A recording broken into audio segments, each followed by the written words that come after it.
Major Count von Fahlberg, commander of a Prussian regiment, was finishing his letters, leaning back into a deep embroidered armchair. His legs, clad in tall boots, rested against the elegant marble of the fireplace, where, over 3 months of residence at the Château d'Yville, his spurs had etched 2 distinct hollows, growing deeper with each passing day. Before him, on a mosaic table stained with liqueurs, scorched by cigars, and carved up by a penknife, a cup of coffee steamed gently. The tabletop was covered in numbers and whimsical sketches, the idle creations of a victorious officer's lazy imagination. Having read his letters and skimmed through the German newspapers delivered by the quartermaster, the major rose, tossed 3 or 4 damp logs into the fire. These gentlemen had gradually begun felling the park's trees for heating, and walked over to the window. Rain poured from the sky in torrents. A true Norman downpour, as if some furious hand were flinging water from the heavens. It lashed down in slanted sheets, forming a wall of diagonal streaks, splashing, flooding everything in its path, a textbook rain of the Rouen region, that fertile corner of France. The officer gazed for a long time at the drenched lawns and the raging Andelle River, swollen beyond its banks, tapping out the rhythm of a Rhine waltz against the windowpane. A noise at the door made him turn. Captain Baron von Kellwangstein, his aide, entered. The major was a giant of a man, broad-shouldered, with a long beard fanning out across his chest. His entire figure evoked the image of a peacock dressed in military garb, tail unfurled beneath his chin. Cold, calm blue eyes and a saber scar on his cheek earned in the Austrian campaign completed the portrait of an honest and courageous officer. The captain, a red-faced, short man with a tightly drawn belly, wore a closely cropped, nearly shaved beard of fiery hue. Under certain lighting, his face took on a phosphorescent glow. 2 front teeth had been knocked out during some drunken brawl, he couldn't recall how, which left his speech lisping and often unintelligible. Atop his head was a bald patch shaped like a monk's tonsure, ringed with a band of golden, curly hair. The major shook his hand and downed his 6th cup of coffee in a single gulp. After hearing the report on the regiment's affairs and exchanging confessions of oppressive boredom, the 2 men approached the window. The major, a calm and domestic man, adapted to everything. But the captain, a seasoned reveler, frequenter of dens, and hopeless womanizer, was driven mad by the forced chastity of this remote posting. A knock at the door interrupted them. Upon receiving permission to enter, an automaton-like soldier appeared, silently announcing that breakfast had been served. In the dining hall, 3 junior officers were already waiting, Lieutenant Otto von Grossling and 2 sub-lieutenants, Fritz Skinnerberg and Marquis Wilhelm von Erich, a fair-haired youth, arrogant and cruel toward the troops, merciless to the defeated, and quick to ignite like gunpowder. Since entering France, his comrades had called him nothing but Mademoiselle Fifi. The nickname stuck due to his coquettish mannerisms, slender waist cinched like a corset, pale face with barely visible mustache, and his habit of expressing disdain for all things French with a whistled fi donc. The dining room of Château d'Yville was a long, opulent hall. Antique mirrors, shattered by bullets, and Flemish wallpaper, slashed by sabres and hanging in tatters, bore witness to Mademoiselle Fifi's idle amusements. 3 ancestral portraits adorned the walls, a knight in armor, a cardinal, and a magistrate, all smoking long porcelain pipes. A noblewoman with tightly bound chest stared provocatively from her faded gilded frame, adorned with a pair of enormous mustaches drawn in charcoal. Breakfast unfolded in near silence, in this defaced room, darkened by rain and the gloom of defeat, with its oak parquet floor trampled like that of a tavern. After the meal, with pipes and wine in hand, the officers, as always, began to speak of their boredom. Bottles of cognac and liqueur passed from hand to hand, each man sipping in turn, reclining in his chair, never removing the long curved pipe from his mouth, its porcelain bowl painted as if to entice a Hottentot. No sooner was a glass emptied than each officer refilled it with a gesture of weary submission. Only Mademoiselle Fifi, true to his habit, shattered his glass each time, prompting a soldier to promptly bring him a new one. A thick haze of acrid smoke enveloped them, plunging the room into a drowsy, oppressive stupor, the heavy oblivion of idle, fatigued men. Suddenly, the Baron sprang up from his seat in irritation. "Damn it," he cursed, "this can't go on. We've got to come up with something. What exactly, Captain? Asked Lieutenant Otto and Sub-Lieutenant Fritz in unison, their stern, unmoving faces bearing the unmistakable stamp of German rigidity. What exactly? The captain echoed, pausing.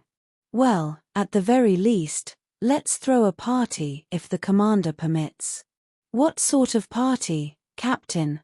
Asked the major, removing his pipe from his mouth. I'll take care of everything, Commander, replied the Baron, stepping forward. I'll send Dolg to Rouen, he'll bring us some ladies. I know where to find them. We'll prepare dinner here, we've got everything we need. At the very least, we'll have a lively evening. You've lost your mind, my friend, Count von Fahlberg replied, shrugging. But the officers leapt to their feet and surrounded their superior. Let the captain arrange it, Commander, they pleaded. This place is unbearable. Well, so be it, the major finally relented. The Baron immediately summoned Dolg, a veteran non-commissioned officer, never seen smiling, who carried out any order from his superiors with unwavering obedience, no matter what it was. He stood at attention, his face expressionless, listened to the Baron's instructions, then departed.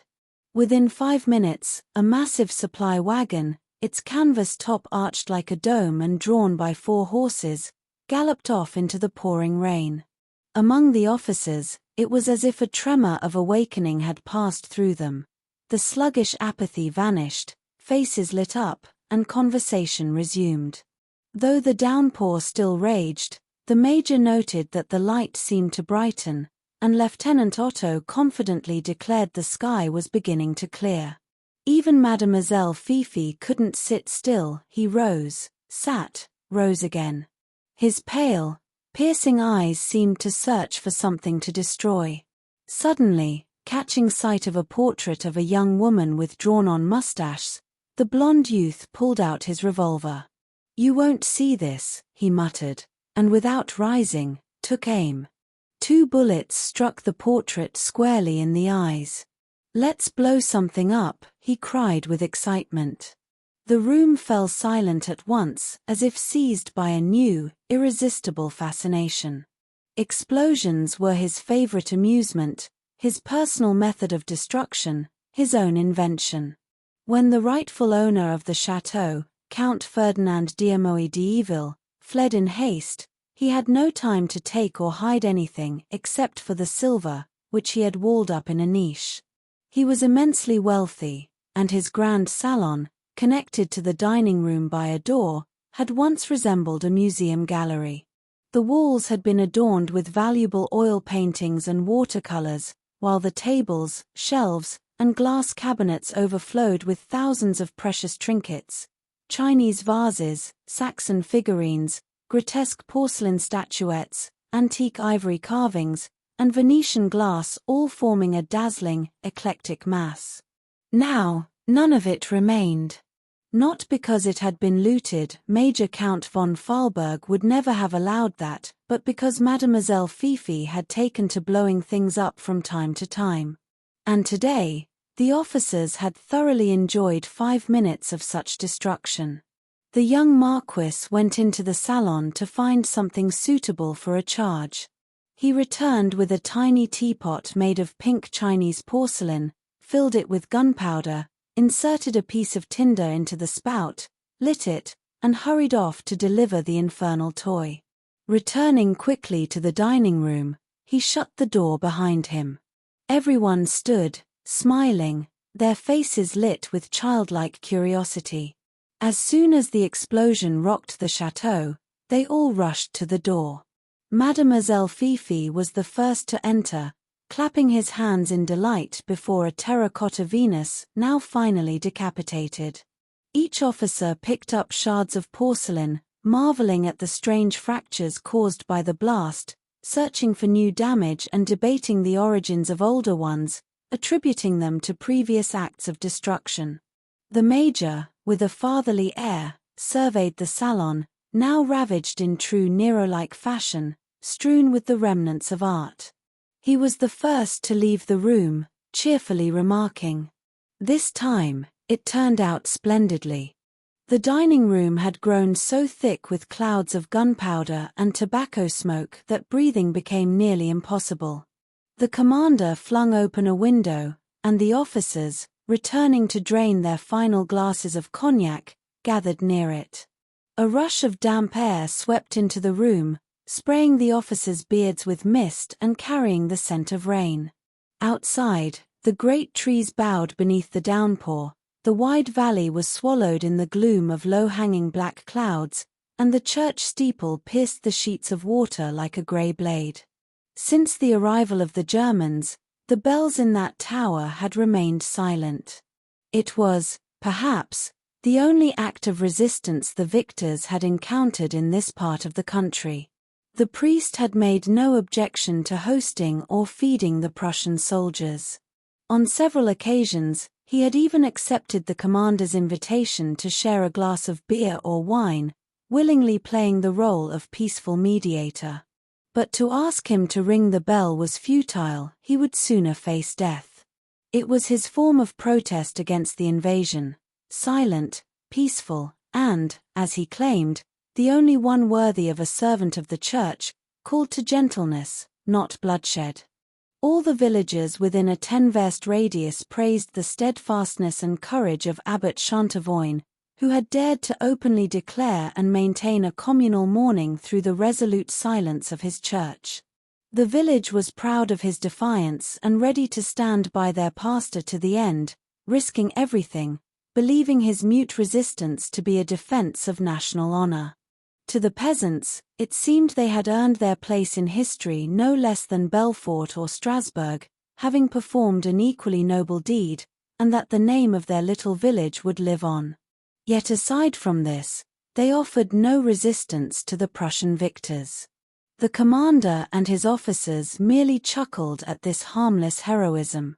And since the entire region displayed obedience and submission, they tolerated this quiet expression of patriotism.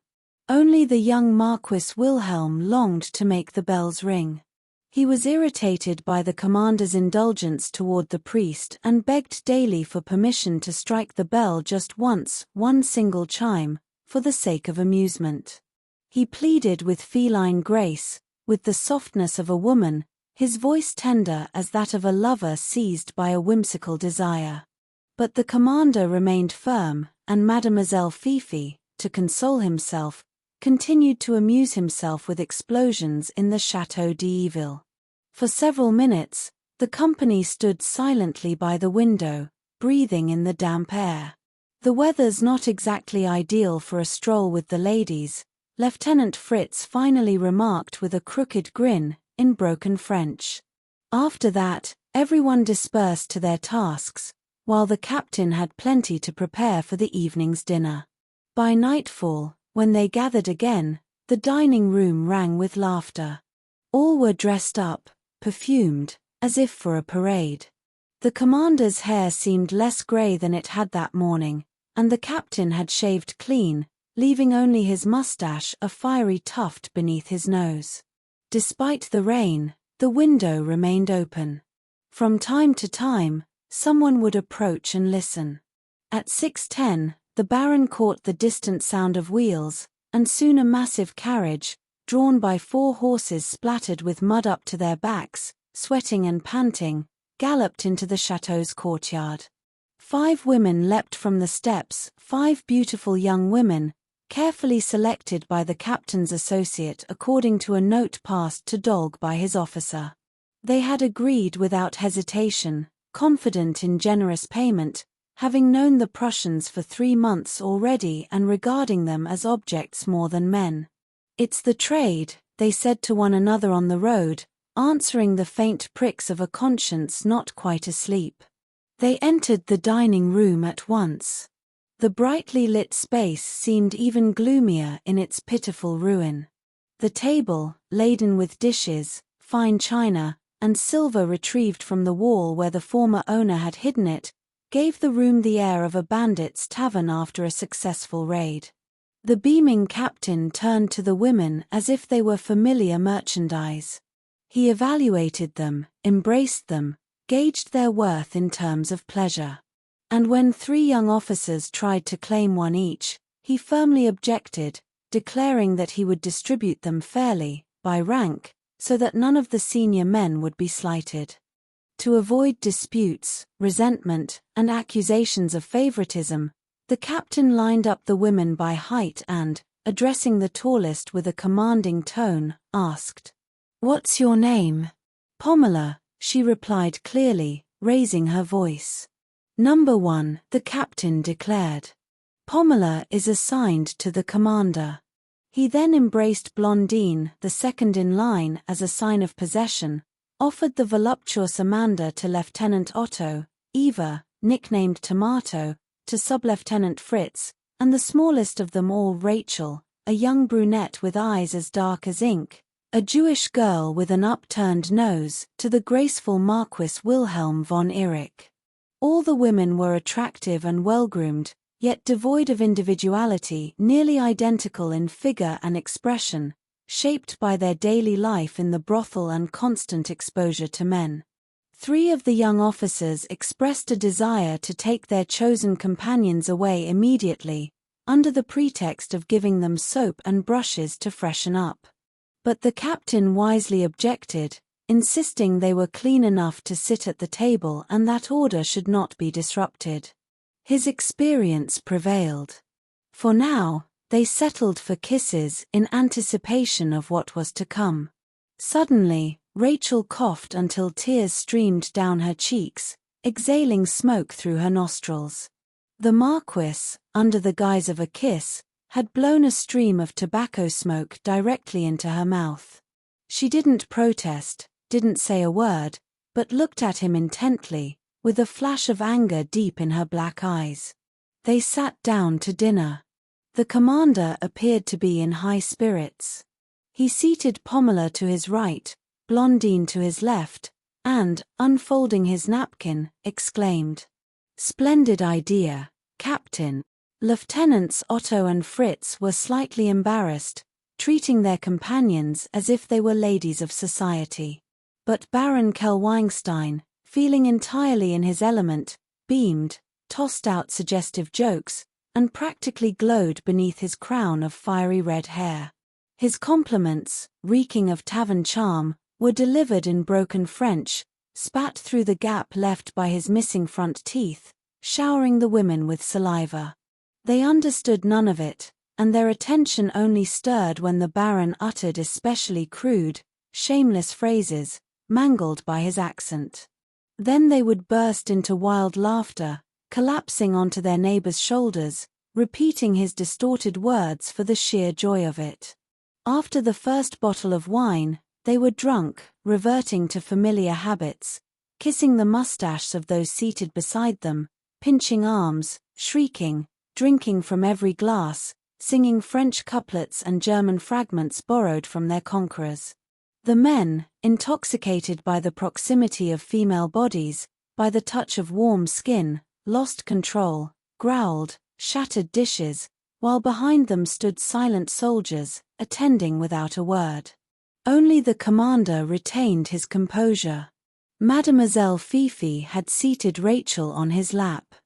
Gradually aroused, he alternated between passionately kissing the coal-black curls at her neck, inhaling the scent and warmth of her body through the open bodice of her dress, and, seized by a beastly fury and thirst for destruction, pinching her through the fabric until she cried out in pain. At times, he embraced her so tightly it seemed he wanted to merge with her, and, pressing his lips to her fresh mouth, kissed her long and breathlessly. But suddenly, he bit her lips so hard that a thin trickle of blood ran down her chin and beneath her corsage. She looked him in the eyes again and said, "You'll pay for that." She washed the wound and laughed, a hard, sharp laugh. "I'll pay," he replied. They moved on to dessert and champagne. The commander rose and, in the same tone he might have used to toast Empress Augusta, proclaimed, "To the health of our ladies." The toasts began, accompanied by drunken flirtations, coarse jokes, made even cruder by the language barrier. The officers rose one after another, striving to be witty, desperate to provoke laughter. The women, now thoroughly drunk, their eyes glazed and lips wet, applauded each one with wild enthusiasm. The captain, hoping to lend the evening a touch of elegance, cried, "To our victories over hearts." Then Lieutenant Otto, resembling a Black Forest bear, stood up, flushed with wine and seized by a sudden wave of patriotic fervor, and shouted, "To our victories over France." Despite their drunkenness, the women fell silent. Rachel, trembling, said to Fifi, "You know, I've seen Frenchmen before whom you wouldn't dare say that." But the Marquis, still holding her on his lap, laughed, cheered by the wine. "Ha ha ha. I've never met such men. As soon as we appear, they flee the battlefield." "You lie, you scoundrel," the enraged girl hurled at him. For a moment, he froze, staring at her with the same clear gaze he had used when aiming at the portrait he'd shot through with his revolver. He laughed loudly, with defiance. "Well then, let's talk about it, darling," he said. "Would we be sitting here if they were brave? We are their masters. France is ours," he added, growing more and more impassioned. Rachel sprang from his lap and dropped onto the nearest chair. The officer stood, stretched himself, raised his glass above the table, and repeated, "Everything is ours, France, the French, her forests, her fields, her homes." The others, now thoroughly drunk and seized by a sudden martial fervor like savages, grabbed their glasses and shouted, "Long live Prussia," before draining them in one gulp. The women did not protest, fear had paralyzed them. Even Rachel remained silent, unable to speak. The young Marquis placed his full glass of champagne on the Jewish girl's head and cried, "And all the women of France are ours too." She leapt up so abruptly that the glass toppled, and the golden wine, like a baptismal anointing, spilled over her black hair. The glass rolled across the floor and shattered. With a look of profound contempt, she stared at the still laughing officer and murmured through trembling lips, That is a lie. The women of France will never belong to you." He sat down, savoring her fury, and, trying to mimic a Parisian accent, said, "She's very sweet, very sweet. But tell me, darling, why did you come here then?" At first, she was confused, unable to grasp what he meant. But then, regaining her composure, she flared with indignation and snapped, "Me? I'm no woman. I'm a whore. That's exactly what suits Prussians." She hadn't finished the sentence when he struck her across the face. And as he raised his hand again, she, overcome with rage, snatched a small dessert knife with a silver handle from the table and, before anyone could stop her, plunged it into his neck right into the hollow at the base of his throat. The word poised on his lips died there. He stood frozen, mouth agape, eyes wide with horror. Everyone jumped up, growling in chaos. Rachel, knocking a chair into Lieutenant Otto's legs and sending him sprawling, dashed to the window, flung it open, and before anyone could seize her, slipped out into the night beneath the relentless rain. 2 minutes later, Mademoiselle Fifi was dead. Fried and Otto, drawing their swords, lunged at the remaining women who lay at their feet. The major barely managed to prevent a massacre. He ordered the 4 women locked in a room under guard by 2 soldiers. Then, assembling his men as if for battle, he launched a pursuit of the fugitive, certain she would be caught. 50 soldiers stormed into the park with threats. 200 more scoured the forest and every house in the valley. The table, cleared in an instant, had become a deathbed. 4 officers, grim and sobered, stood by the windows, their faces hardened like warriors awaiting combat, staring into the darkness. The rain did not stop. The night was filled with a ceaseless murmur, the endless trickling, dripping, splashing of water. Suddenly, a gunshot rang out, then another in the distance. For 4 hours, sporadic volleys echoed, sometimes near, sometimes far, along with shouts and guttural cries. By dawn, all had returned. 2 soldiers were dead, 3 others wounded by their own comrades in the frenzy of the hunt. Rachel was nowhere to be found. The villagers were terrified, their homes ransacked, the entire region combed, fired upon, turned upside down. The Jewish girl had vanished without a trace. When the general was informed of the incident, he ordered it hushed up, not wishing to set a bad example for the army, and issued a disciplinary reprimand to the commander. The commander, in turn, punished his subordinates. War is not waged for amusement or for kissing prostitutes, the general said. Count von Fahlberg, embittered by the failure, resolved to take his revenge on the entire region. Seeking a pretext to punish the village, he summoned the priest and ordered the bell to be rung for the funeral of Marquis Eric. Contrary to expectations, the priest proved meek, respectful, and obedient. And when the body of Mademoiselle Fifi, escorted by armed soldiers, was carried from Château d'Yville to the cemetery, the bell rang out for the first time, cheerfully, as if caressed by a friendly hand. It rang again that evening, then the next morning, and every day thereafter. Sometimes, it even rang at night, seemingly of its own accord, and 2 or 3 times its tones echoed through the darkness with a strange, inexplicable joy. The peasants said the bell was bewitched, and no one but the priest and the sexton dared approach the tower. And up above, in solitude and despair, lived the fugitive girl. The 2 men brought her food. She remained there until the German troops withdrew. One evening, the priest borrowed a carriage from the baker and personally drove her to the gates of ruin. At the city's entrance, he kissed her goodbye. She stepped down and ran on foot to the brothel, where the madam had long believed her dead. Some time later, Rachel was taken from there by a patriot, a man free of prejudice, who first loved her for her act and then for herself, as a human being. He married her and found in her a wife worth more than many others.